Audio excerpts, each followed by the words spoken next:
نداء لرئيس الجمهورية على تزوير اللي حصل في العملية الانتخابية. أولا عدم دخول التوكيل الخاصة باللجان. ثانيا عدم إعطاء المرشح محضر من اللجنة، المفروض يديني بأصواتي محضر من اللجنة أو صورة من المحضر قصدك. من اللجنة الفرعية. ده ما حصلش.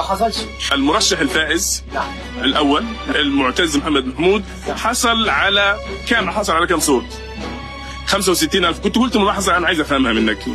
أنا النهارده المستشار في اللجنة في الصبح، الفرق اللي هو بينتخب كان بياخد ما يقرب من 3 دقيقتين. لو انا حصوت على مستوى النهار فانا حصوت 720 صوت، وفي اليمين 1440 صوت.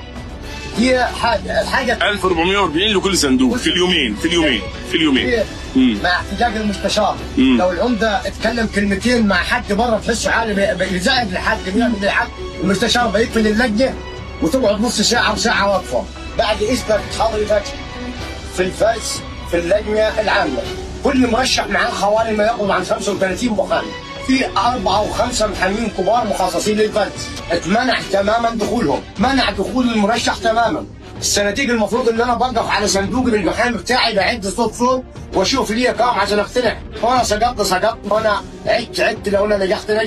ما حصلش الكلام ده نهائيا. الامن قعد ولا كل مرشح ظابط بما فيه طلعوا الناس.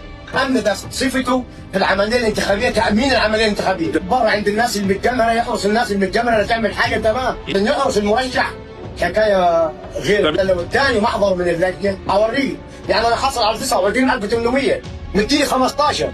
طب راح فين 14,800؟ طب 39,000 الصناديق برضه طريق من حصر رجالك يعني الناس؟ مش من رجالي، من المستشارين نفسهم. زراعه بالنسبه لقريه الظافريه وقريه الكلاحين ومدينه قفل.